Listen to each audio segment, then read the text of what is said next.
Yes, good afternoon or good morning for people from the other side of the globe. I am Zainabu, the convener of this session. I want to welcome you all to this online SNT session on capacity building, education, communication, and public awareness.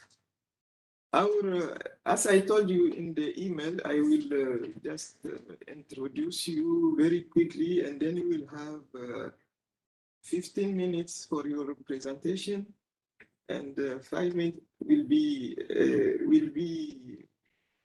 for the questions. Our first speaker will be Elena. Sorry about your name. I don't think I will be able to read it. So Elena is an associate professor at the Institute of International Relations of the National Research Nuclear University, MEFI. She heads the special language training department and also coordinates the activities of Science Diplomacy Club. Today, she will share her experience on incorporating the NPT review conference model and extended role-play simulation into the educational process of MEFI.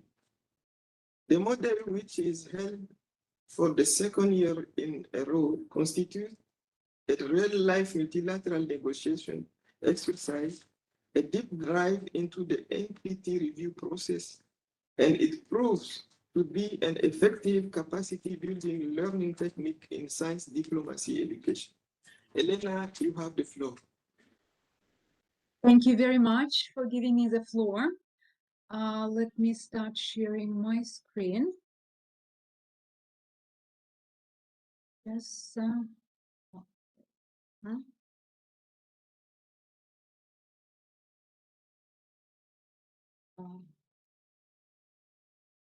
Can you see my presentation? Okay, just let me yes, try. can you say?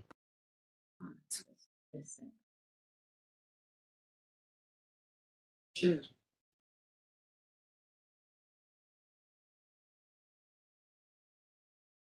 Something goes wrong. How can I make it larger?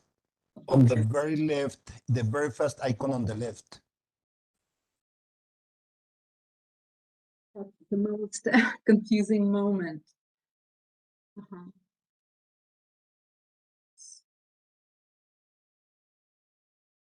Move your Go cursor to the slideshow. That would be. Can you go to the slideshow? It will be larger.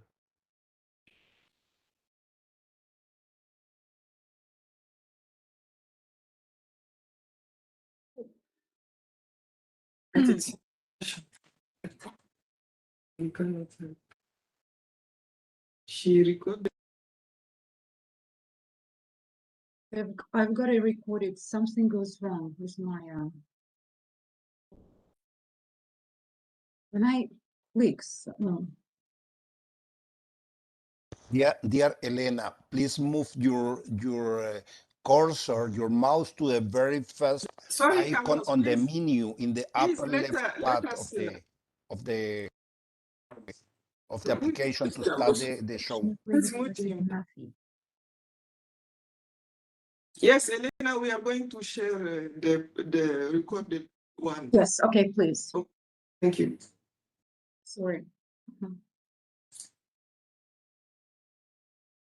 Good morning, good afternoon, or good evening. Let me start by extending a warm welcome to all of you. My name is Elena Tsivkunova. I am with the Institute of International Relations and Science Diplomacy Club at the National Research Nuclear University, MEFI. It is a great honor and pleasure for me to participate in the CTBT Science and Technology Conference and share my experience of incorporating role-play simulations into multidisciplinary programs of our university. In the course of my presentation, I would like to elaborate on the NPT review conference model which was held twice in a remote format at MEFI. This model constitutes an effective participatory learning technique in science diplomacy education and can serve as a prime example of an extended role-play simulation, which provides a great opportunity for participants to delve into the issues of non-proliferation, disarmament, and nuclear test ban. Besides, the NPT review conference model is deemed to be a thought-provoking real-life exercise, which is aimed at investigating the NPT-CTBT nexus and showcasing the distinct role of the CYG in increasing the visibility of the CTBT. I have divided my presentations into three parts. Firstly, I will brief you on the Institute of International Relations and Science Diplomacy Club that hosted the NPT review conference model for the second year in a row. Then, I will provide the general overview of the NPT review conference model and discuss its main objectives. At the wrap-up of my presentation, we'll speak about the methodology and focus on some key takeaways. Well, let's begin. The Institute of International Relations forms an integral part of MEFI's structure. It prepares specialists in the field of international scientific, technological, and industrial cooperation.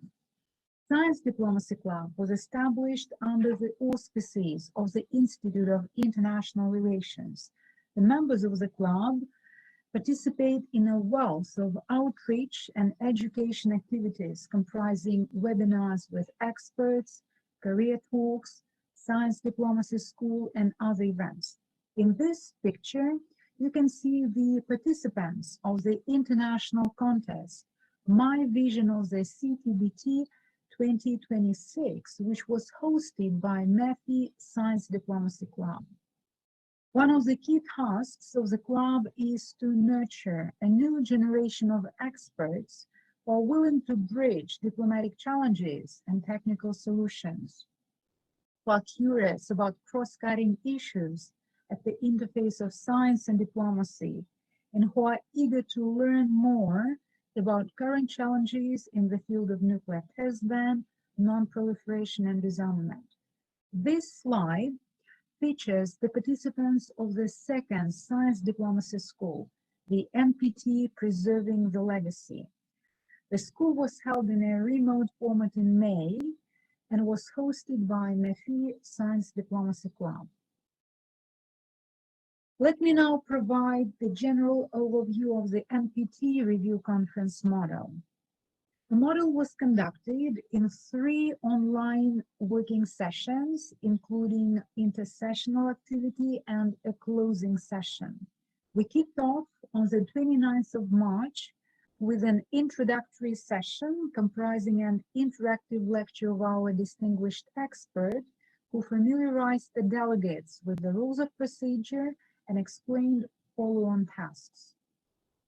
In 2 weeks, we proceeded with the general debate. The grand nuclear bargain was underway. The delegates took the floor, outlining their national and group statements, and participated in the right of reply session. Then we embarked on the most challenging stage of our role-play simulation, the deliberations on the final document. The delegates had to translate their proposals into actions and adopt such a document that would make everybody equally unhappy. At the wrap-up of the model, debriefing sessions were conducted in a hybrid format, closing remarks were said, and the certificates of participation were awarded.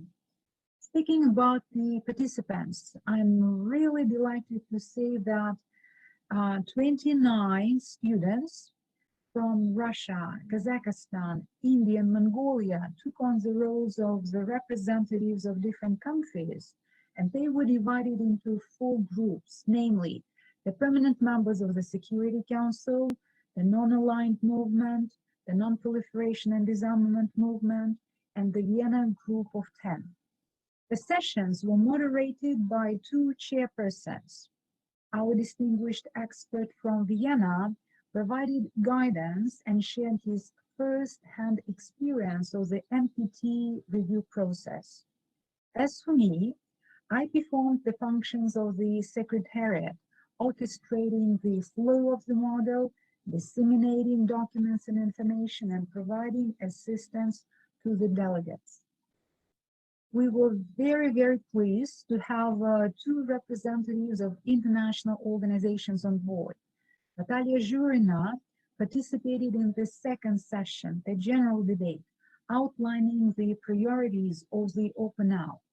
We were very honored to have Maria Chipurina kickstarting the deliberations on the final document. Maria was in charge of an interactive session focusing on the NPT-CTBT nexus and the role of the CYG in revitalizing the discussion around the treaty. Well, having already looked at the general overview of the model, let us now turn to its main objectives. First of all, the model is expected to provide a virtual platform to grasp the modern-day realities of non-proliferation and disarmament agenda. Secondly, the model is aimed to build bridges between academic theory and diplomatic practice and to enhance soft skills through a real-life multilateral negotiation exercise. Another important objective is to foster the development of cross-cultural and cross-discipline competencies. Last but not least, the model is expected to develop decision-making and task prioritizing skills, as well as speaking and writing skills. I now come to the methodology, pedagogic approaches and methods that we use to run the model smoothly. To be accepted as participants, the students had to take a pre-model test. That's how we checked their knowledge of the NPT to make sure they were aware of the nuts and bolts of the Non-Proliferation Treaty. It is also important to mention that all the delegates had an access to enrichment materials that were uploaded on the educational platform. With regard to the distant format of all the discussions, including intersessional activity, we made an active use of social networks to provide assistance and monitoring of the model. The so-called NPT online networking resulted in 28 WhatsApp chats, quite an impressive number. We also followed an important principle, trust but verify. In this respect, progress checks formed an integral part of the model. At the wrap-up of my presentation, I'd like to share with you some key takeaways. To begin with, the model is considered to be a small but a very important step to encourage youth to be more involved in non-proliferation and disarmament agenda. It also proves to be a powerful learning technique for interdisciplinary, multicultural, and interinstitutional collaboration. Without any doubt, it is one of the best ways to learn and practice soft skills. We also view this role-play simulation as an effective tool to engage participants in the interactive, authentic, and self-driven acquisition of knowledge. And finally, the model turns out to be an inspiring role-play simulation, which can serve as a springboard for generating fresh ideas and boosting out-of-the-box thinking. In a nutshell, it is a bumpy ride, but very, very rewarding and impactful. I'd like to finish off by quoting a few lines that perfectly embody the key mission of the model. Since wars begin,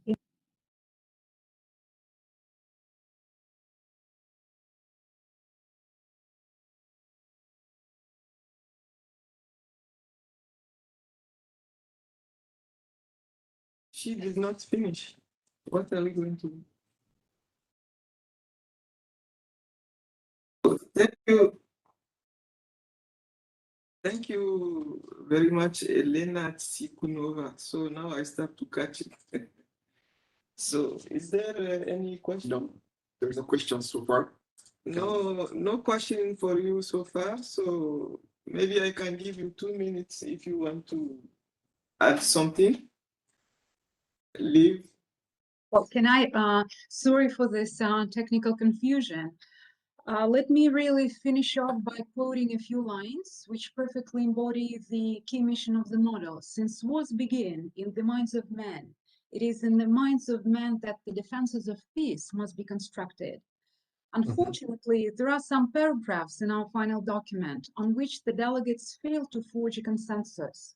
But we are very proud to say that Section 5, reflecting non-proliferation and disarmament issues, was unanimously adopted. And on this basis, it can be stated that science diplomacy education is definitely a win-win game, and role-play simulations prove to be effective capacity building exercises with a view to nurturing science diplomacy experts. That brings me to the end of my presentation. Thank you very much, and I'm very sorry for this technical confusion. If any questions, comments, do not hesitate to reach out to me.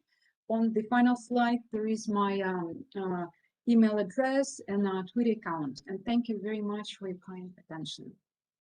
Okay, thank you, Elena, for this presentation, which highlights the role-play simulation as effective participatory learning techniques in science and diplomacy education. Yes, it is really a timely presentation in this time of pandemic. And science diplomacy is, of course, extremely important for non-proliferation and disarmament in general. So it is, I'm sure, a very interesting tool that member state will make use of. So our next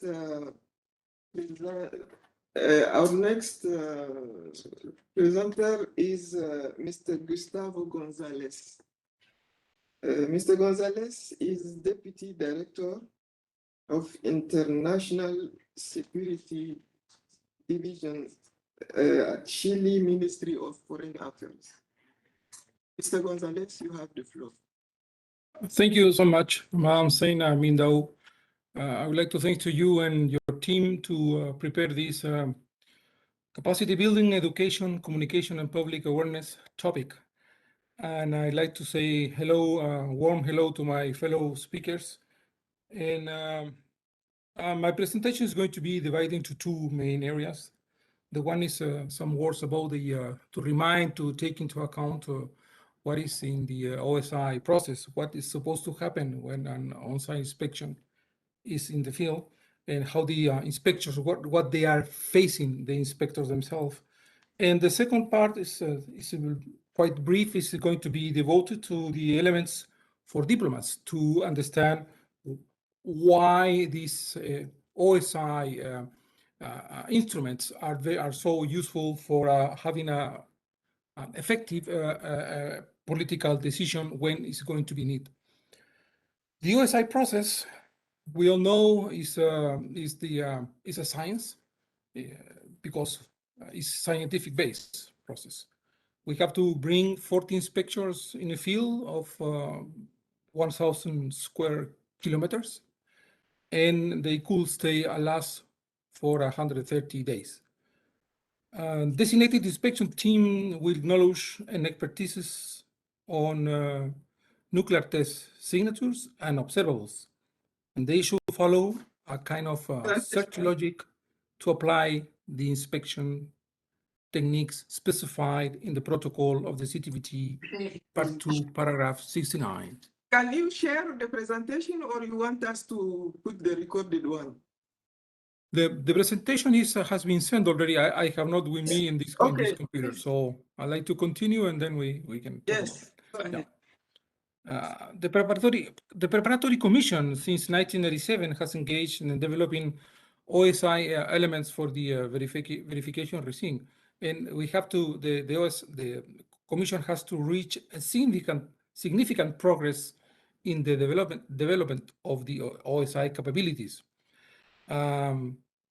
We all know that that has to finish not so long time ago, the third cycle for to provide inspectors and inspector assistance. I am part of the second cycle, and there has been a very interesting in-field exercises like the integrated field exercises, and I had the chance to participate in the 2014 that happens in Jordan. According to the treaty, the Executive Council is the most important policymaking organ of the future CTBT organization, has to approve by only 30 votes out of 51 the OSI mandate. So this treaty is very democratic in this sense, because there's no difference between countries, big countries, medium-sized countries, or small countries. So there's a lot of significance for a policy-making decision moment, and any country has to have the right to give an opinion about that. And for diplomats, it's very important that this opinion should be based in scientific, concrete aspects we are going to see later on.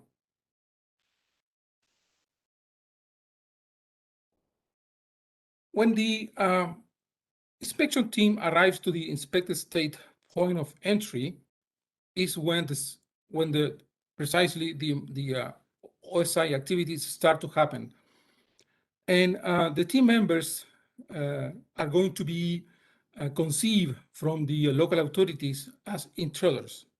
So inspectors have to take this fact into account during the whole duration of the OSI. They have to perform a professional, delicate activity, and at the same time be aware of that happens around them. So ignorance in this sense is not an option.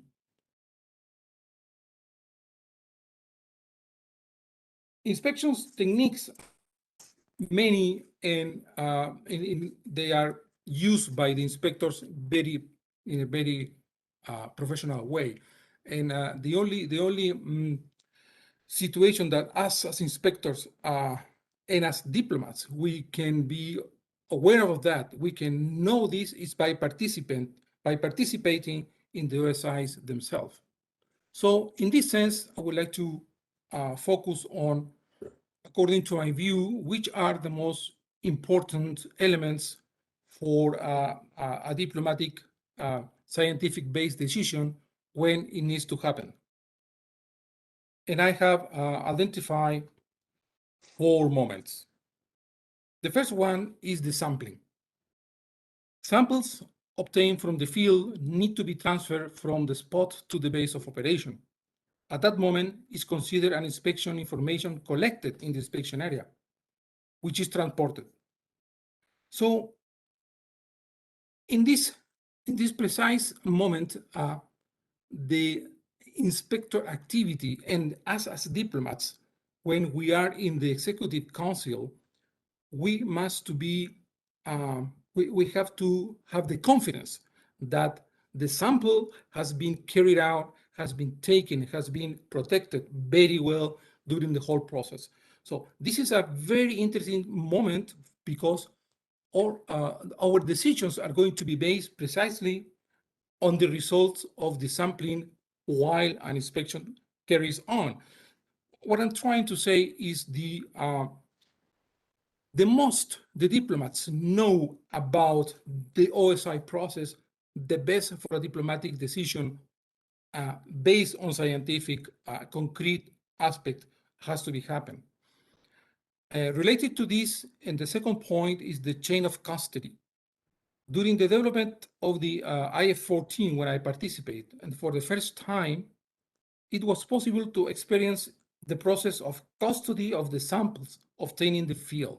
So it's not only a matter of diplomats to trust that the results from the sampling are there in front of you as a report, but the whole process has been protected, has been secure. And this is very crucial, because what can be assured is that the sample itself, during the whole process, during transport, taking the sample, transport, the analysis, and the labs, has been made properly. So we, as diplomats, in our surrounding area in the Executive Council, where is going to be treated is going to be analyzed, this information has to take this into account. The third related point is the reporting, which is precisely very close to both points before I tried before, and as we know, the most important document of the OSI is the inspection report, which is elaborated by the inspection team, and is at the last phase of the inspection. And this document contains a detailed description of the whole OSI processing, including activities conducted, cooperation, and level of access granted by the state's parties authorities, and the factual findings of the inspection team. So based on this document, the Executive Council has to decide whether a non-compliance with the treaty has occurred in the inspected state territory, or whether the right to request an OSI has been abused previously by the challenging states. The report is based on the whole process that a sample has been made. So everything is linked in the OSI. These three aspects, and plus the last one, are all together can be taken as one, and the one has a name. What's the name precisely of this situation is to trust. So diplomats, when they know about the whole process of the sampling and the chain of custody and everything that is concretely expressed in a reporting, the diplomats, if the most they participate in the OSI's activities, the best for the whole system, because they will know that information coming from the field is true and we have to trust. So the last aspect is the confidentiality and protection of the information. And of course, there's a lot of techniques to protect the information and to take care about the information itself. Is going to be treated as a confidential. With diplomats, we work with many confidential papers all over our lives. So this is a very important point. And I do believe that, as I said, the most diplomats knows about it, the most they experiment precisely the OSI process, the best for a good decision at the political levels. And in a conclusion, it's a kind of suggestion for my fellow diplomat colleagues. We diplomats and political representatives, we have to consider that information coming from the field is precisely trustful and scientific based. So they need to be sure that to prove that it's real is a core element and is the raison d'etre of their decision when voting process is demanded. So diplomats in the field are very important since they are true witnesses of the whole process and its efficiency. So I just want to arrive till this moment, and as a my conclusion, and I repeat one more time, is the most diplomats participates in the OSI activities, the best for a good decision making when it's necessary. So with this word, I thank you so much. Thank you very much, Mr. Gustavo. Yes, OSI is one of the three pillars of the verification regime, and thanks for highlighting this important topic and the role of diplomats, inspectors, and inspection. And you also highlighted the importance of scientific and technical arguments to support the diplomatic decision making. I thank you for that. We have no question. If you want to add some, 2 minutes. Well, yes, I just want to go back to the issue of the personal experience. When as far as I know, we start being a group of 10 diplomats when the second cycle started. Yeah, some years ago, and I understand I was the only one who stays till the end. So yes, because the training cycle is no easy stuff. You have to devote a lot of time and energy, and you have to have the consent from your authorities. So this is very important, and I think it's worthily, because we have to believe in the OSI process has been developed till now. We have to trust on that the products, the information of the results of labs in the field are made in a very professional way and a scientific base. So I called for my colleagues, if they have the chance to participate, if it's not in the cycle, but to get close to the activities, then, and maybe it's a call to the secretary to invite diplomats to come to the field and to come to the OSI itself for experience. I thank you one I more have time. one question for you.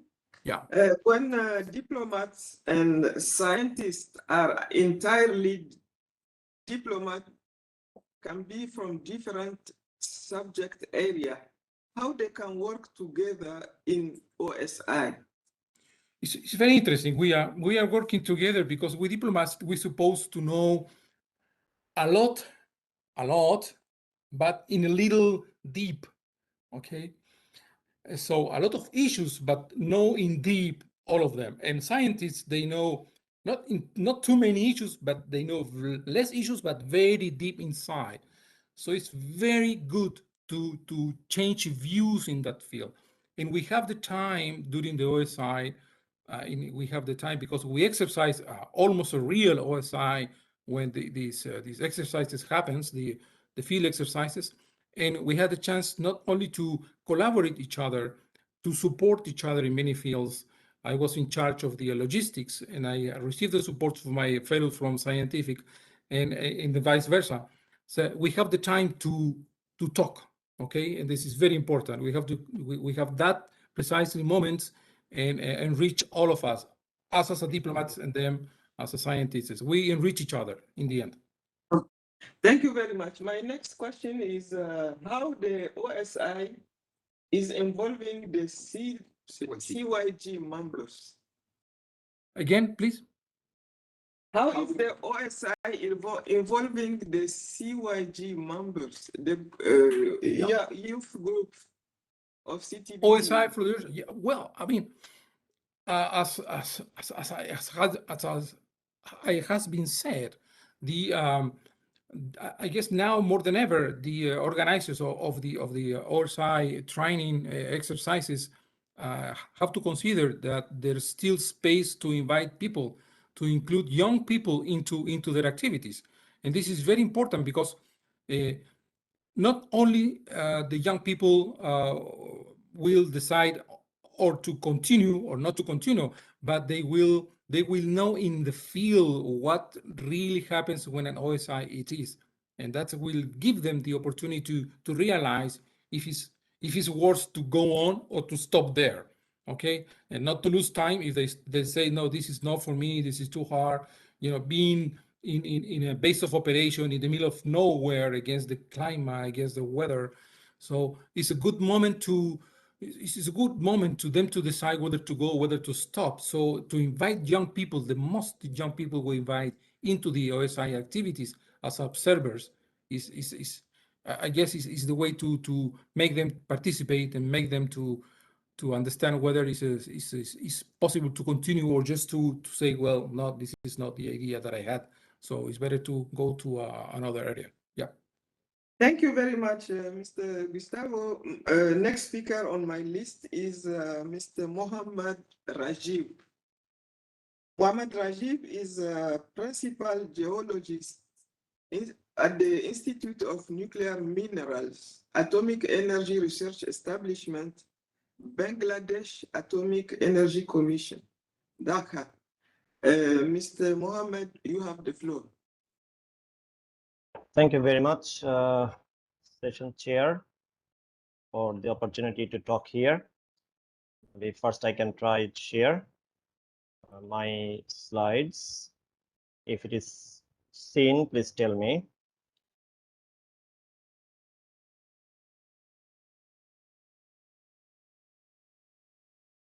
Okay, the slides can be seen clearly. Yes, it's clear now. Okay, thank you very much once again. Good afternoon from Bangladesh and good day wherever you are. I'm going to talk about some of the utilizations of CTBT NDC in geoscience education in Bangladesh. But I need to admit that I'm not going to share any kind of research results or any kind of analysis. Instead, I am quite new in this field. Recently, I've got the chance to work in the CTBTO, the NDC in Bangladesh. So we are trying, being a geologist, we are trying to find some scopes of utilizing this NDC or IDC products for the geoscience education in Bangladesh. Our teams here, we are along with Dr. Ghulam Rasul, who is also principal user, and we have Mr. Hasinur Rahman is the principal point of contact. We have few other authorized users in our country under NDCBD, approximately 10 to 11 authorized users. We're trying to find the scopes of application of this field. It's quite new in Bangladesh, especially for the geoscience education, but we are trying. First, I'd like to introduce the NDC BD in Bangladesh. Some of you already know that Bangladesh is the 54th state to ratify the CTBT on 8th March 2000. However, we have signed it in 1996. We have one certified auxiliary station at Chittagong. If you can see my cursor, Chittagong is approximately 250 kilometers away from the Dhaka city, where the NDC is located in the Atomic Energy Center, Dhaka. But it takes about 5 hours drive from the Dhaka city to the station. It's located on the small hillock, which is quite far from the natural or the human habitation. Very near, there is a very little amount of human habitation there. In March 2000, that center has been started as a site preparation activity for that seismic station.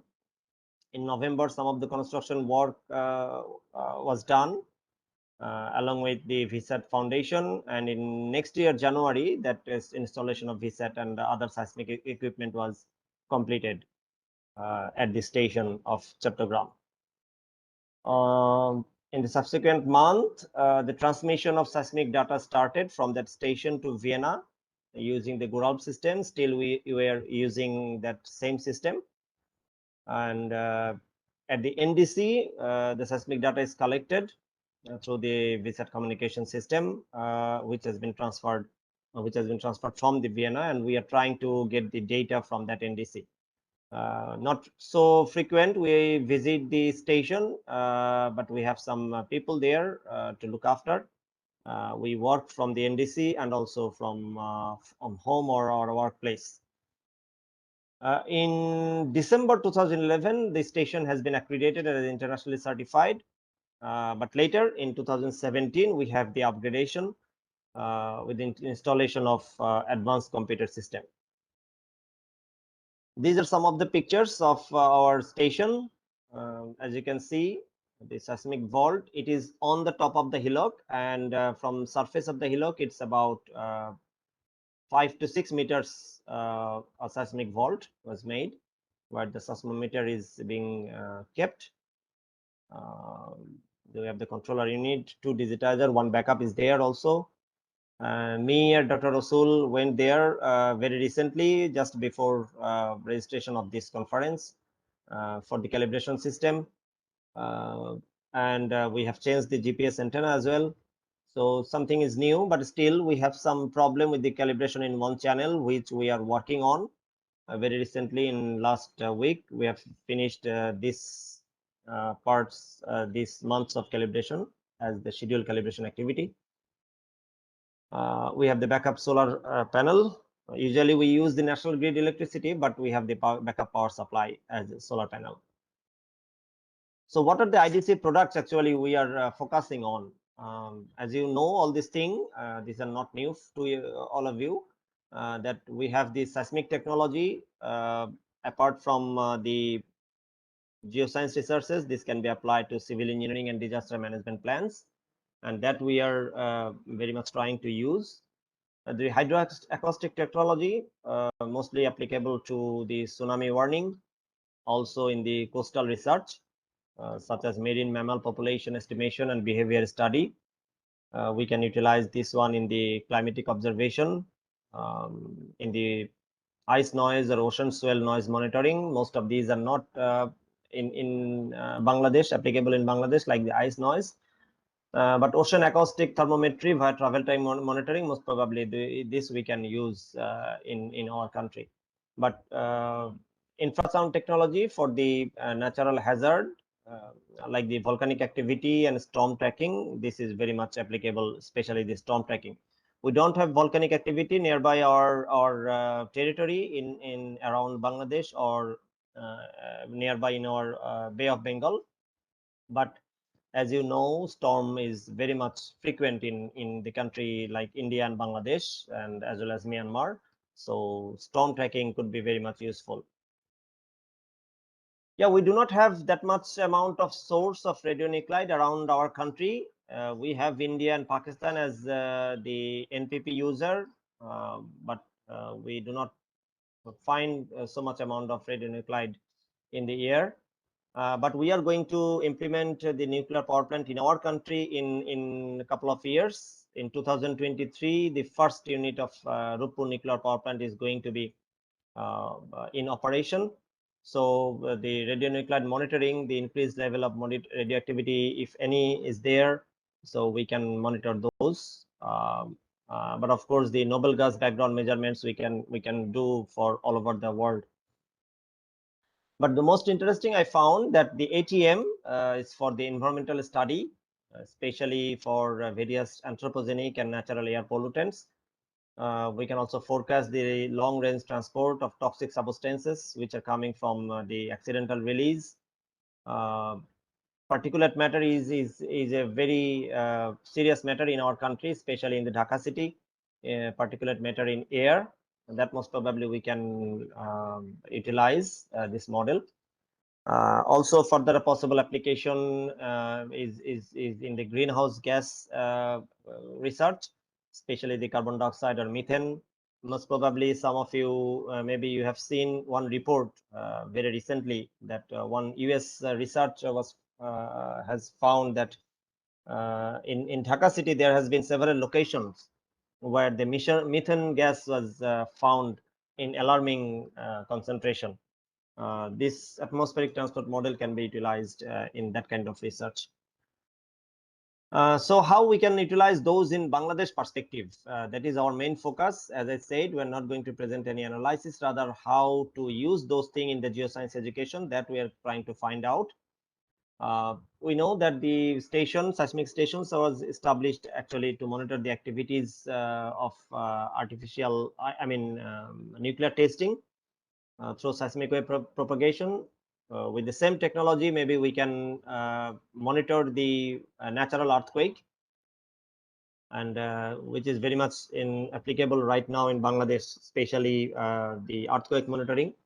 Maybe in 15 days ago, we have approximately 6 to 7 earthquakes in 24 hours in the northeastern part, which is a very active zone. And we could monitor that one in the NDC data, I mean the station data. So geoscientists, we are trying from different academic and professional institutions using this seismic travel time data from various sources.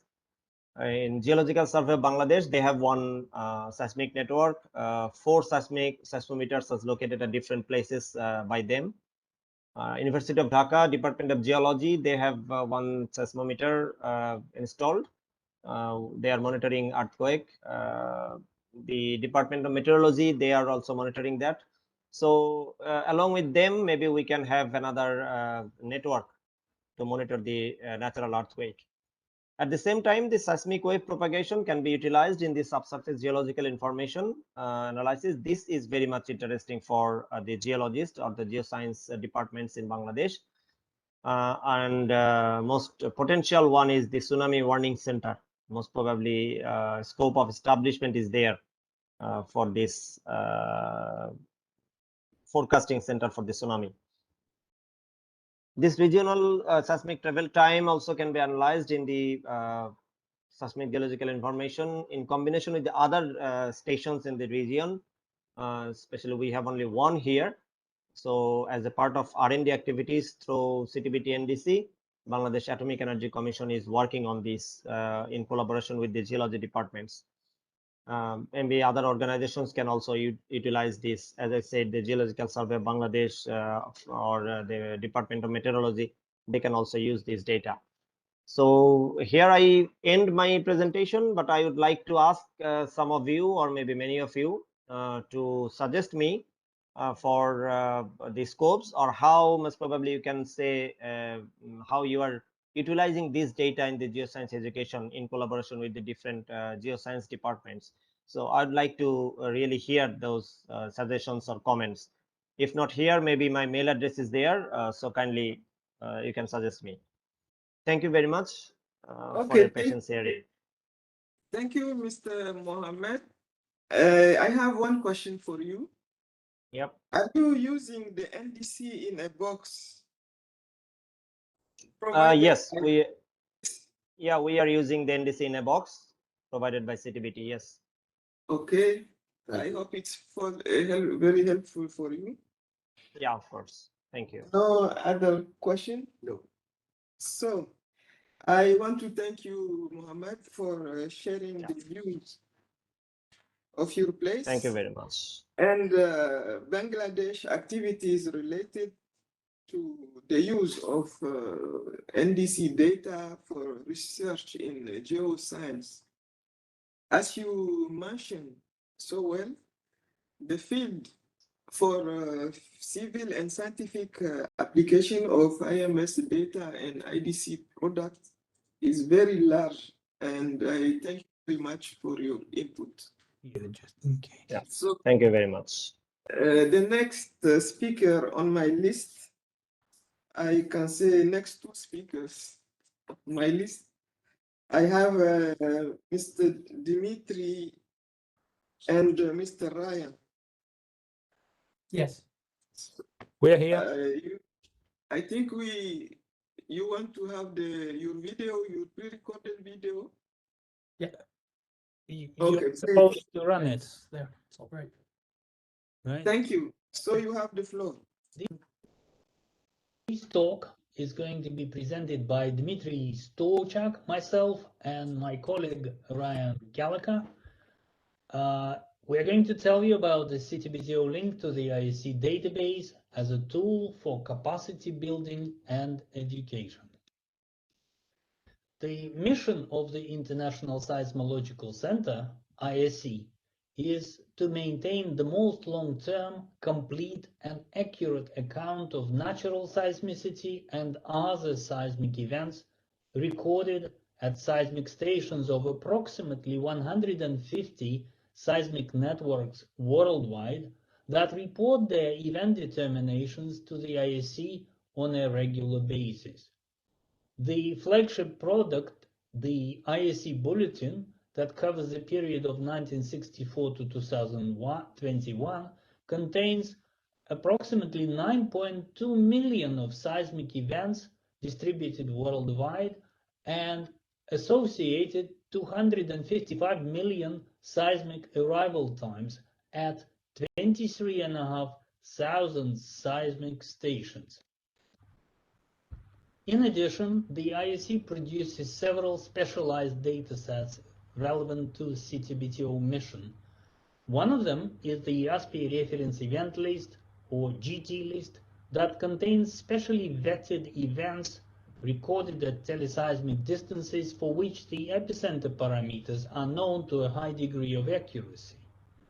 The entire GT list, that covers the period from 1964 to 2018, contains 11,600 seismic events, which include both natural earthquakes as well as chemical and nuclear explosions. The category of accuracy is marked there with GT0 or GT1 or GT2 or GT5, and these events also come together with 1.8 million of associated seismic arrivals. Why the ISC data are useful in monitoring? Well, CTBTO runs its own network of excellent, standardized, well-calibrated and tested instruments. Nevertheless, the number and positions of these stations or arrays are limited by the treaty. The ISC uses a much greater number of more densely located stations using the benefit of free data exchange between seismological organizations worldwide. Thus, the products that the ISC offers, ISC Bulletin, GT List, ISC EHB dataset, and event bibliography, are of special value to the monitoring community because they can be used for calibration of new event parameterization techniques and velocity models, as well as assessment of completeness and accuracy of CTBTO products such as the REB, LEB, etc. So in order to access the ISC data and bulletins that Dimitri has described, a dedicated link is set up for CTBTO to access through. This link has specially designed web tools which are only available to people coming through the CTBTO link, which allows them to access and analyze data in the ISC bulletin, the EHB bulletin, the reviewed event bulletin list, and the station registry. Tools included in this are area-based searches, network comparison statistics, magnitude distribution by area, magnitude regression analysis, some cross-section plots, split boundaries, and station information pages, all of which will be summarised in the coming slides.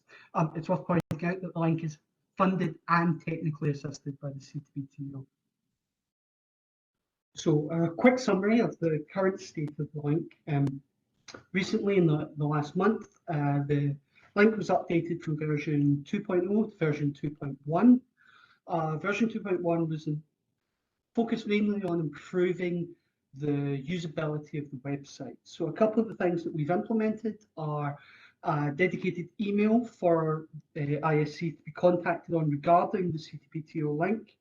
At a user request, we've set it up so that now there is a default global search button for the area searches rather than drawing a rectangle to approximate the globe.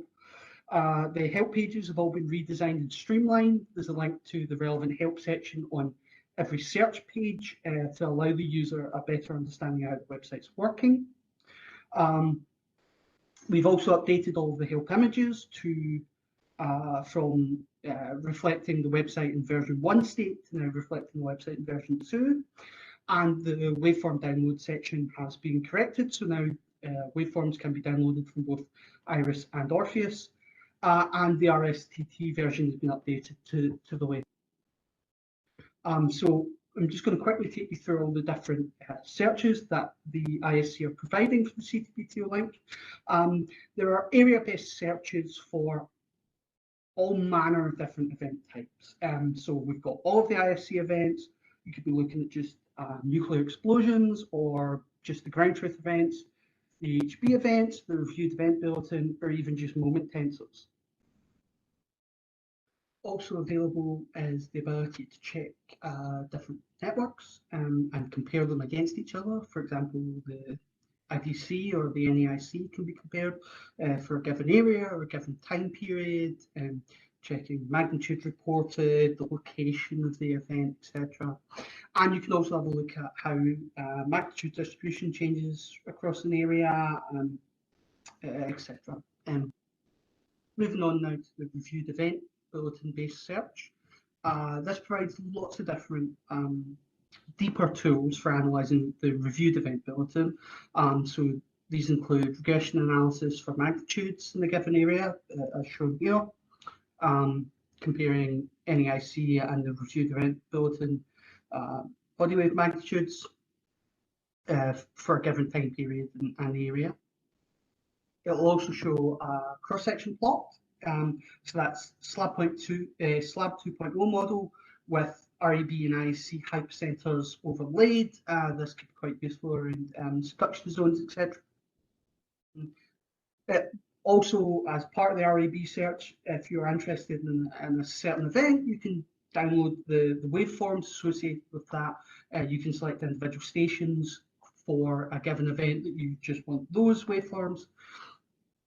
Shown here is an example image, which would allow users to make a determination of whether they wanted to download the waveforms or not. And finally, you can look at how a network has performed over time. Has it reported events or has it missed events that may have been associated with the event that you were interested in? So moving on now to the station-based search, this allows you to look through the entire registry of 28,000 registered stations. You can look for stations nearby to that station associated. You can look at the arrival pick statistics for a given station, how many arrivals is it picked over certain time periods, or all time, what distance ranges and angles does it tend to record from. You can also look at the residual time history, so at certain distances, what's the time residual being reported. You can see that in a global view as well. You can also look at how those first arrival picks correspond to the number of observations or the residuals for that time period for any of the stations. And something recently about to be added to the station-based search is a calculation of a probability of station polarity being reversed. And you can see here a station where for a time period, the red line shows that it was probably picking the wrong polarity for events. And obviously that was then corrected and it crossed. Another type of search that's enabled is a dedicated search of just the ground truth database. So that's currently 11,500 events from 1959 to 2018. You can, if you know the specific lat and long or date time of an event, or if you know the event idea, you can just search for that. You can also do an area search or time search through this. And what this allows you to do is download waveforms from all or a selection of stations associated with that ground truth event that you're interested in. So I'm just going to go through a couple of the future improvements we're planning for the link. So in the next version of the link, which should be going up shortly, we're going to have a failover system which automatically detects if the server goes down. We also want to include the polarity information that was mentioned in the previous slides. The version after that, we're aiming to update the help videos to the latest version of the website and improve on the current download method that's being used for various waveforms. We are planning a webinar to try and get some feedback from the community and put out some tips and tricks for using the website. And we're also hoping to update the ground truth database to bring it in line with the ISC bulletin rebuild. In summary, the ISC database is an established reference dataset that is used for calibration as well as completeness and quality assessment of CTBTO products such as the reviewed event bulletin and others. ISC supports CTBTO mission and helps CTBTO to run the link to the ISC database for the benefits of national data centers. By providing its long-term data, ISC helps capacity building and education, especially in developing countries, where there is often no long history of seismological recordings. We are grateful to 150 data reporters, 70 member institutions, and 13 sponsors in 100 countries that collectively support the ISC mission. We are grateful to CTBTO PrepCom for providing the funding, facilitating connection to NDCs, and providing useful recommendations, comments, and assistance. Hello. This talk is going to be presented by Dmitry Stochak. Hello. Dimitri and Ryan, I have a question for you. Sure. Are the ground truth events available for the researcher on the ISC website? So the ground truth database is available on the standard ISC website for all researchers. In addition to that, the data from the ground truth are used through this link that we were talking about, and the link is available only to those who have a secure sign-on to the IDC. The previous question is Okay. Thank you.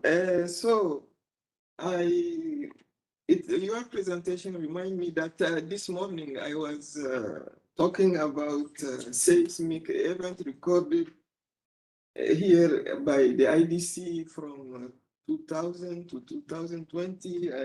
I can see that IDC data can go back to 1964. Yes.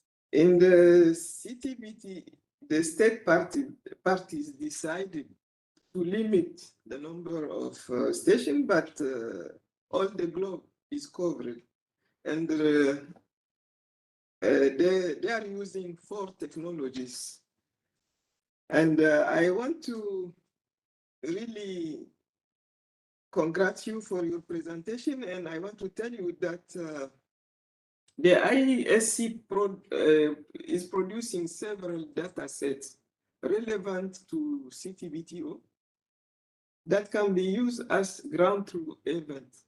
The products from ISC can be used also to calibrate new events and can be introduced in capacity building training for state signatories as RSTT. So I want We actually are part of that training. In the pre-COVID times, Rambo knows that we are often the participants of national data centers meetings, and happy to exactly. We were in touch about that, and we discussed a lot about this in the past. But let's see for the the post-COVID. Let's see what to do. We'll see. Right. Looking forward to. Thank you very much for your time. You. And I had one question in the chat box. Next speaker is Marija Stejmenova Gikiewska. Yes, we are going to have the recorded presentation. Good afternoon. Virtual regards to all CTBT scientific community participants at this SNT 2021. My name is Maria Semenova Gikiewska, and the title of my presentation is Knowledge Management in the Context of Comprehensive Nuclear Test Ban Treaty Science and Technology. I'm going to talk about the CTBT SNT topics presented at the conferences from 2006 to 2021, analyzing the SNT content development. The goal of this work is to provide directions on knowledge management approach for deep content analysis, strengthening the role of knowledge organization system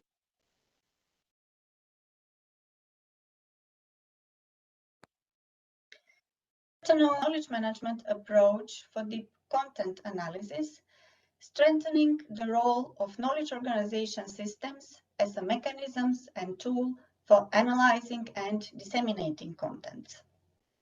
The research part of this paper elaborates on the CTBT SNT team Earth as a complex system, taken as a knowledge-based example for building a knowledge organization system-like taxonomy. In support of the Comprehensive Nuclear Test Ban Treaty, the worldwide scientific community, through the CTBT SNT conferences, has the opportunity to build partnerships and encourage knowledge exchange. The S&T conferences are organized biannually on a regular basis by the Preparatory Commission for the Comprehensive Nuclear Test Ban Treaty Organization, CTBTO. The first conference was organized in 2006, discussing the CTBT synergy with science, encompassing the period from foundation in 1996 to 2006. The next CTBT S&T conference took place in 2009 with the subtitle International Scientific Studies, and up to now, every second year, the S&T conferences capitalize on CTBT scientific and technological applications, trends, innovations, and worldwide collaborations. The content of the CTBT S&T 2006 elaborates on three themes: imaging the Earth, imaging the atmosphere, and data mining. Each theme further divided in topics and subtopics, while the S&T 2009 focused on the themes CTBT verification, CTBT and science, and dialogue for the future. If we analyze the CTBT S&T content development, it looks that the contents of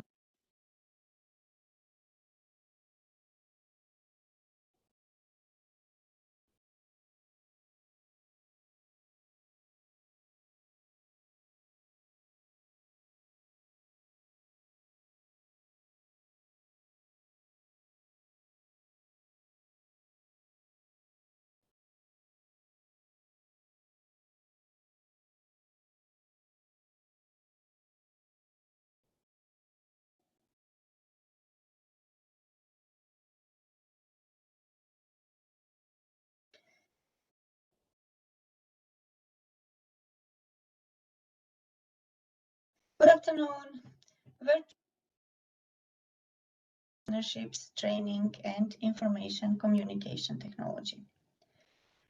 The 2011 conference elaborates on additional two topics that characterize the year of 2011, connected with 11th of March 2011, namely the Tohoku earthquake and subsequent tsunami, and the Fukushima nuclear power plant accident. Therefore, as of 2013, a new theme at the CTBT S&T conferences has been developed: events and their characterization. The CTBT S&T 2015 introduces another theme: performance optimization, elaborating on system network and IT technology trends, while the S&T 2017 brings up the theme monitoring for nuclear explosions and CTBT in a global context. The last two conferences have framed the S&T knowledge domain into 5 themes, where the contents from the previous conferences related to advances in sensors, networks, and processing, as well as monitoring for nuclear explosions, have been merged, defining the theme verification technologies and technique application.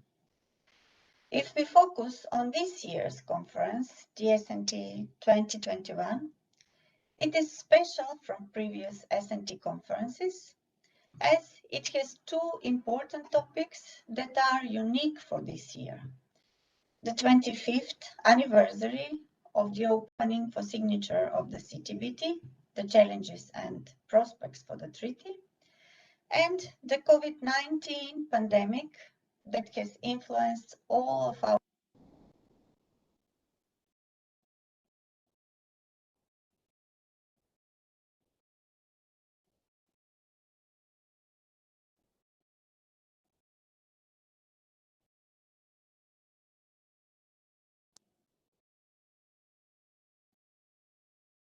In this research, the first CTBT S&T team, Earth as a complex system, is taken as a knowledge-based example in the approach for building a knowledge organization system like taxonomy.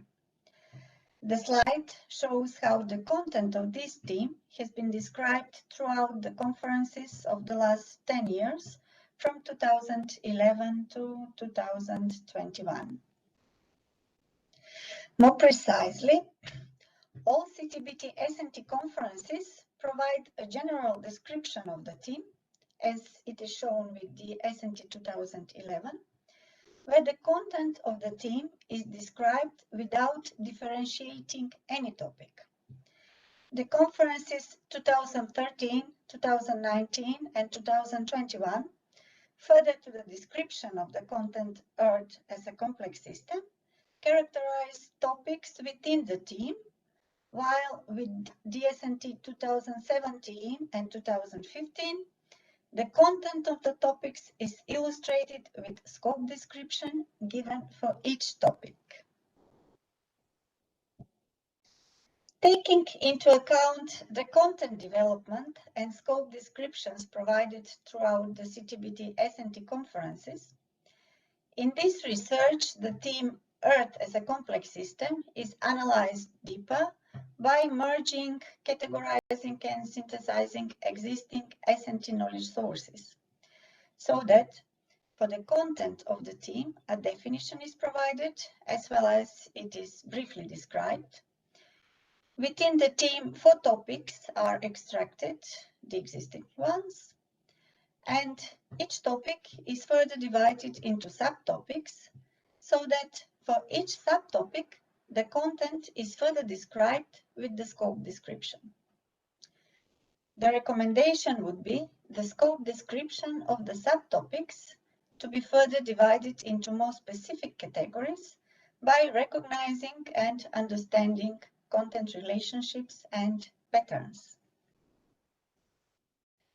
As a conclusion, the knowledge management approach in creating an essential tool for knowledge organization enabled development of knowledge-driven services and applications for sharing, preserving, discovery, and use of the organizational knowledge.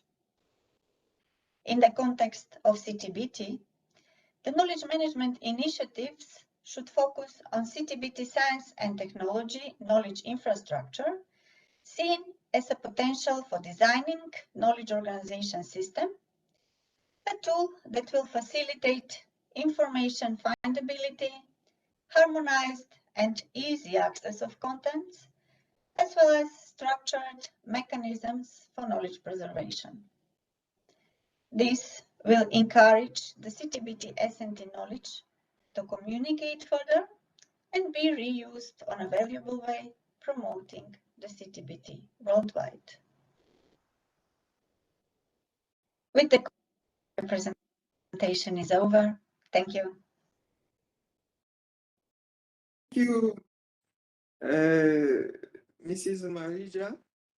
So, as a knowledge management specialist, Mrs. Marija fosters analytical recognition and sharing of knowledge, promoting knowledge management practice for knowledge preservation. This is at the same time a main theme of her paper, elaborating on the knowledge organization system related to the CTBT, science and technology. My next and last presenter will be Mr. Stefan Herzog of the ETH Zurich Center for Security Studies and the Harvard University project on managing the atomic and Benoit Pelopidas of the Nuclear Knowledge Program at Sciences Po. Mr. Stefan, you have the floor. We are going to ask for the recorded video to be played, please. Okay. Please record the video. Good afternoon, everyone. I'm Ben, the founding director of the Nuclear Knowledges Program at Sciences Po in Paris, and the principal investigator of the nuclear project funded by the European Research Council. This project includes a survey about European citizens' attitudes towards nuclear weapons, politics in general, and testing in particular, which was designed with my colleague Fabrizio Fialio. I'm delighted to be here today to present the results of this joint effort with my colleague, Stephen. Thanks very much, Benoit. I'm Stephen Herzog. I'm from the Center for Security Studies at ETH Zurich in Switzerland, and the Project on Managing the Atom at Harvard University in the United States. Now, together with my colleague, Jonathan Barron in the United States, we surveyed the United States and Japanese publics about their opinions on nuclear explosive testing. We then teamed up with Benoit, Fabricio, and the nuclear knowledges team at Sciences Po Paris to shed light on how nationally representative public opinion surveys globally may contribute to discussions about the CTBT and nuclear testing. Public opinion research plays and can play an important role in the present and future politics of nuclear testing for three reasons. First, recent scholarship has shown that both elected and unelected officials consider public opinion when they make their decisions. It turns out that they do so on the basis of untested assumptions, which are sometimes not even compatible with each other or prove to be incorrect. For example, publics are often assumed to be both incompetent regarding nuclear weapons politics in granting legitimacy to existing policies because they supposedly support them. If they are indeed that ignorant, why should we treat their attitude as valid to grant legitimacy? This is for the inconsistency. Now, contrary to the common assumption, the public that we surveyed in the US and among European and Asian allies showed that they do care about nuclear weapons politics. Second, polling firms are not asking the questions that are relevant to our topic. Short of scholarship investigating the matter, data about the public's knowledge of and attitudes towards nuclear weapons would simply remain unavailable. In Europe, for instance, the Nuclear Knowledges Program was among the first institutions to conduct such polling across several countries since the end of the Cold War. Third, nuclear weapons politics impact all citizens whether they want it or not. So it is imperative to have their voices heard. Overall, such research is crucial both in terms of informed policymaking and from the perspective of democratizing nuclear politics. So let me just give you an example here. The year was 2016, and in the United States, Donald Trump had just been elected president, and he was quite hostile towards the CTBT, making comments such as saying, couldn't determine whether the US arsenal worked or not. And that year, we'd also reached the 20th anniversary of the treaty, the CTBT. Yet, US public opinion on this matter and the CTBT hadn't been surveyed in nearly 5 years. So with my colleague, Jonathan Barron, we surveyed the US public, and then we published an article in the peer-reviewed journal, the Non-Proliferation Review.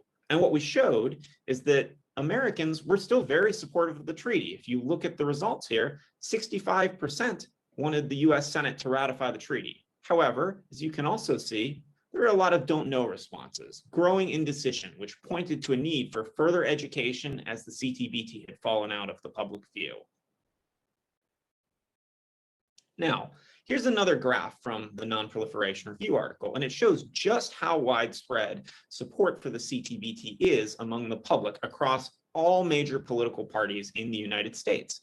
The left-hand side of the graph reveals that a majority of Americans who identify as Democrats, independents, and even those who identify themselves with Donald Trump's Republican Party support the treaty. Now, if we compare the support on the left-hand side of the graph to the opposition in the middle and the indecision and don't know responses on the end, it's clear just how popular the CTBT was among the US public and how unpopular nuclear test explosions are by extension.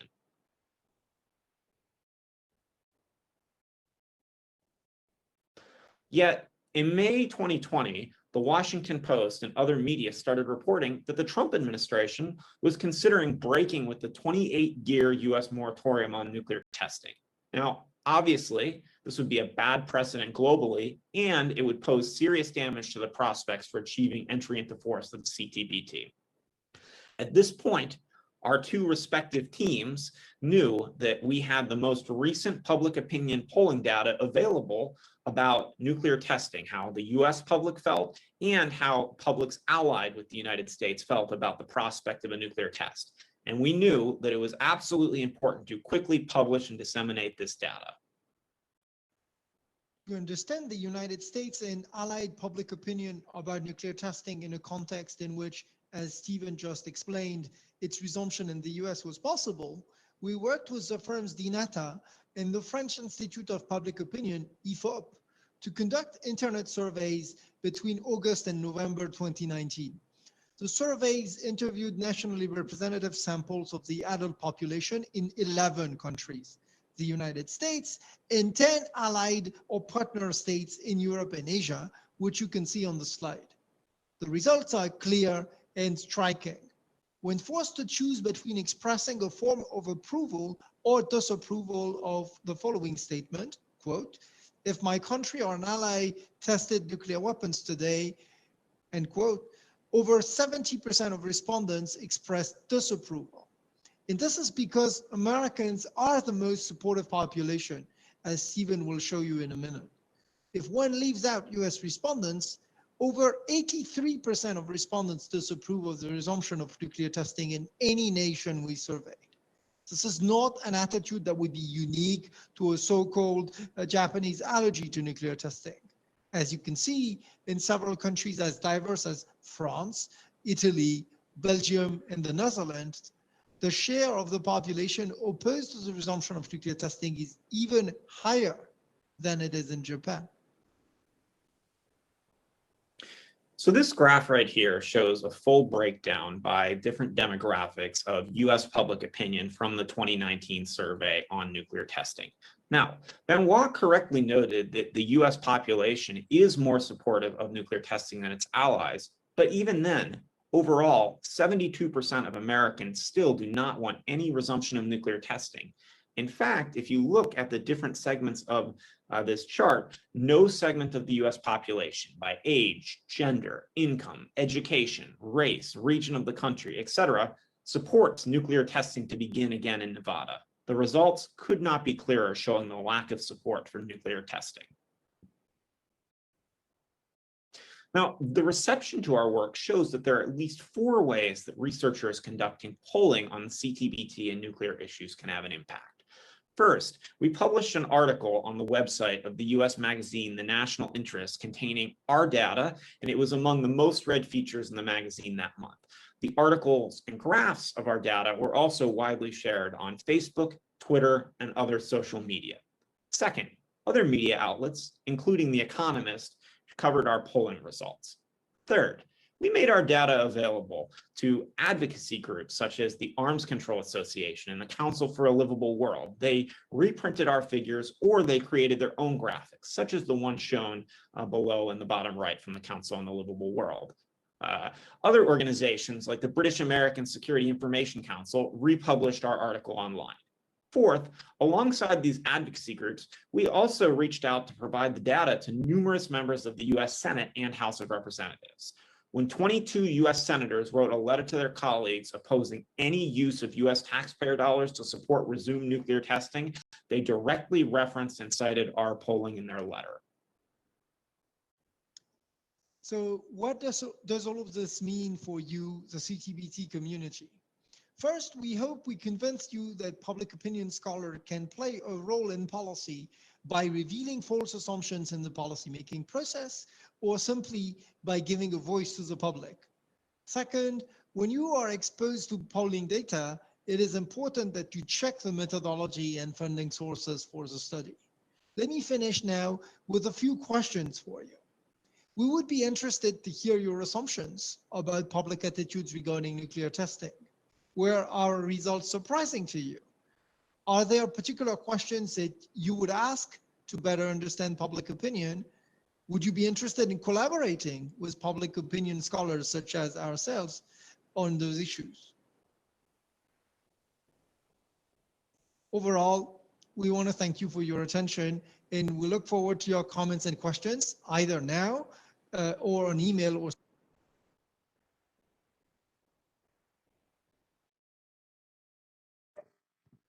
very good. Mr. Stefan and Mr. Benoit for your presentation. We have no question for the moment, so I will give you 2 more minutes if you want to add something to your. Yeah, absolutely. So I will go first, and then we'll turn it over to Benoit. And if more questions come up, they come up. If they don't, they don't. And really, one of the things that we would just kind of hammer and bring home is that the CTBT community between policymakers and technical people actually really do have public opinion on their side as far as no resumption of nuclear test and as far as entry into force in the future of the treaty. So we personally think it's quite important for scholars of public opinion and others to actually go out and collect these surveys, collect this data, things like that, find ways to disseminate and get the information out there and give the public a voice. So it's very salient in discourse. And one of the things that we mentioned is we provided our email addresses and our social media on the site, and you can find that online. And we're also very interested in working with people who are in the CTBT community to collaborate, to ask questions that you might be interested in. And Benoit has more. Yeah, thank you, Madam Chair, and thanks, Stephen. I just want to amplify what Stephen just explained. Really, we're keen to share further data with anyone who's interested. Obviously, this article was just describing some of our findings, but there is more, and we'd be happy to share it with you, or to work with you on explaining those attitudes or particular dimensions in those attitudes that you would be interested in. And the key element that we want to emphasize is that when you kind of reach out to people to look at data, it's crucial that you rely on independent research free of conflict of interest. And that's also one thing that we're proud to provide. Thank you. Okay, thank you very much. So I just want to summarize a little bit. Our 2 researchers, Stefan and Benoit, conducted public opinion polling on nuclear testing and the CTBT. I think the survey took place in Europe, US, and in Japan. And they were presenting the results. And it is really reassuring to see that the majority believes in the treaty and is rather against nuclear testing. Yes, definitely. Scholars of public opinion can play a role. I agree with this, and I really want to thank you very much for your presentation. So one question is coming. Has your research addressed whether there is a significant effect if the public has very strong opinions about nuclear weapon issue? For example, what is the difference between Americans leaning slightly towards the CTBTO when pulled and actively rallying, engaging with their policy makers? Can you repeat the question again? I'm sorry. Has your research addressed whether there is a significant effect if the public has very strong opinions about nuclear weapon issues? Is the first one, and then he gave an example. What is the difference between Americans leaning slightly toward the CTBTO when pulled and actively rallying or engaging with their policy makers? Okay, so I can start, and then we can see if Benoit has any thoughts about this. And it's one of the interesting things is that public opinion on this issue is very clear. But one of the things that we know, as we mentioned in the presentation, is it's been about 5 years since we did some of this polling till these opinions were actually clear to people. And so what we know is because there's a lack of public opinion data in the United States and in some European countries, there are just assumptions, not only just about the CTBT, but about nuclear issues, that the public doesn't care about these issues. They don't have opinions. And what we found actually is that the public has very strong opinions about these issues. But I also think there's something else too, that you're right, that there's not huge engagement by the public directly with policymakers on these issues. And I think that, you know, as a person who's interested in these issues sitting at home, it's very difficult to actively engage with your policymakers on something which seems so abstract in any country. So I think that, again, is another reason why it's so important for scholars to survey populations and collect nationally representative data so they can say, this is how people feel, and transmit that to publications and the policymakers. And I'll just turn it over now to Benoit. So thank you for the question. The one element that I'd like to add in order to explain precisely the variation in attitudes is that another assumption that is often wrong is that we assume that people don't care, and that's because they don't care, that they don't connect to their policymakers. One of the things that we found is that one of the reasons why people don't act upon their opinions is not because they don't care, it's because they feel powerless. They feel a sense that if they acted upon their opinions, that would not make a difference. So that's one thing that we found across issues. And so, you know, the person who asked the question, if he or she wants kind of the more detailed or granular findings about how we can correlate an attitude with particular modes of activism or modes of relation with policymakers, would be more than happy to have a conversation about how we could do that. Okay, thank you very much, Stephen and Benoit. I have one more question for Mohammed. Mohammed or I think it's Mohammed from Bangladesh. or IC or And Dimitri also. So since we do not have any ISC station in Bangladesh, do you use CTBT stations or other network for this region? This is the first one. Can you plan to make a network including other seismometer users in the country?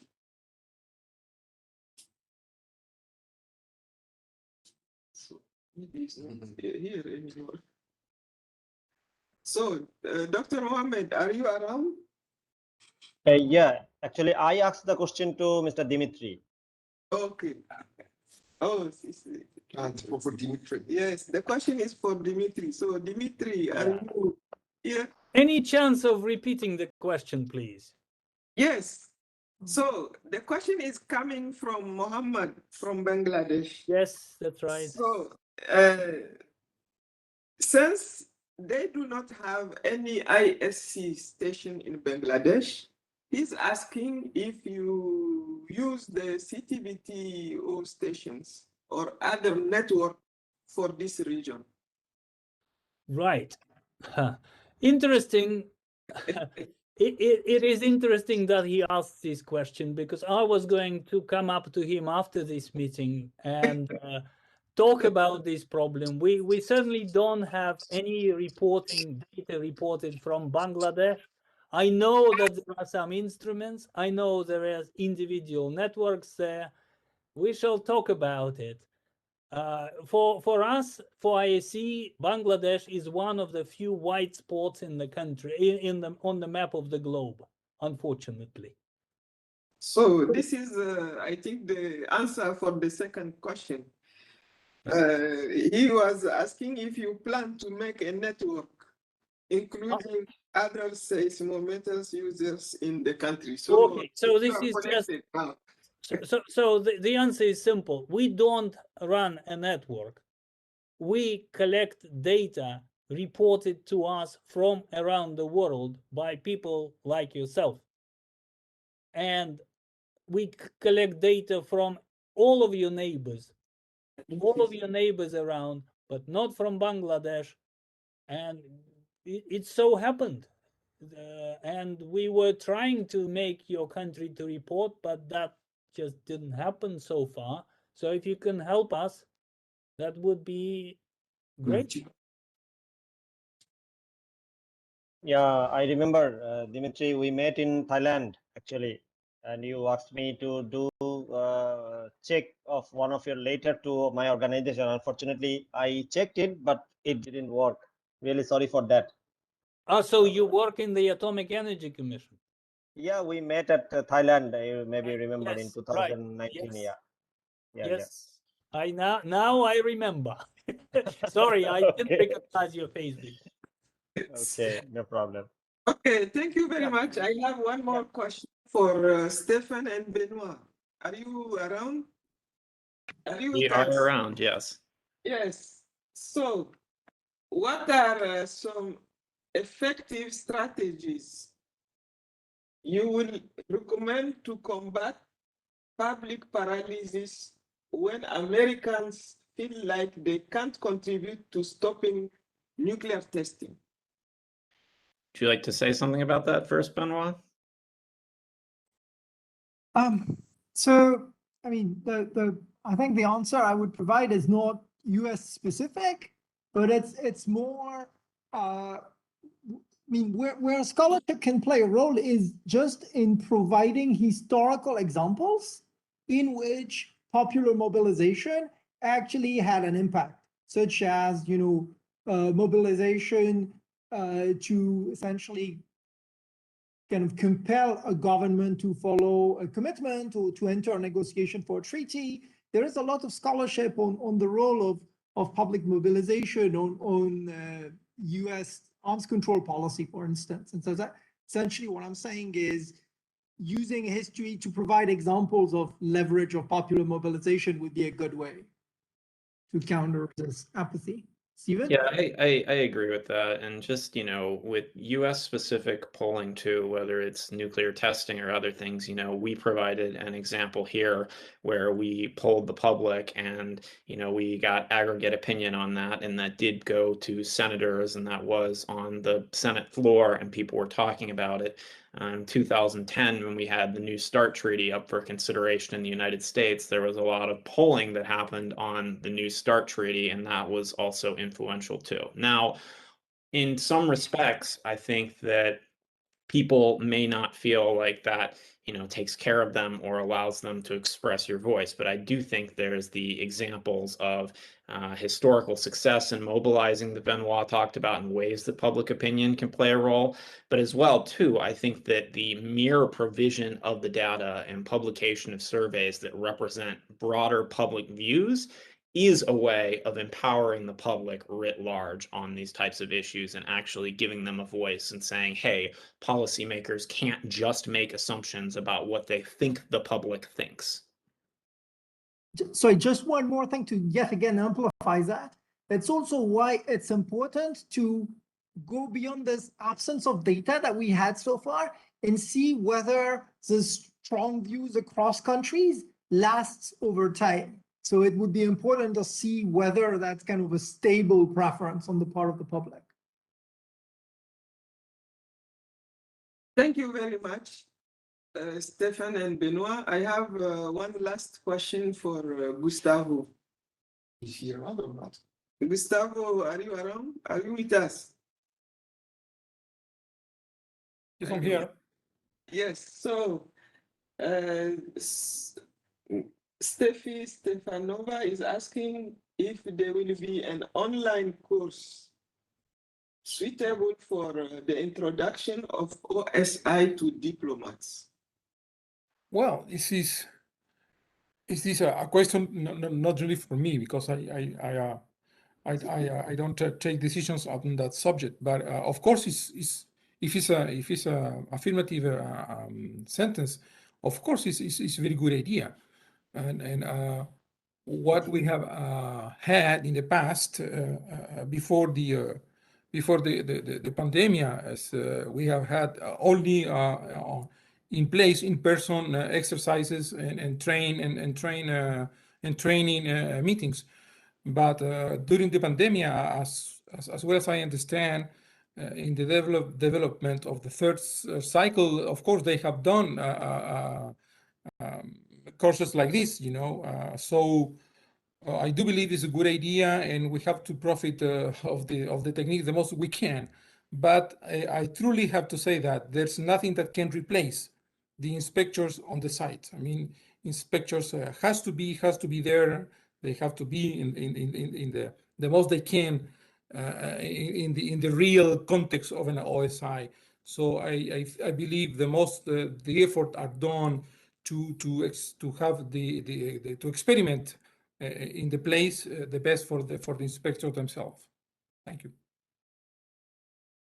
Thank you very much. I think we are done, and I thank you all for this exciting session. Thank you very much to all the technical staff, to Mr. Gerard, to all the members of this session, for the hosts. So thank you very much. I think we will see each other next time. I don't know where, but see you next. Okay.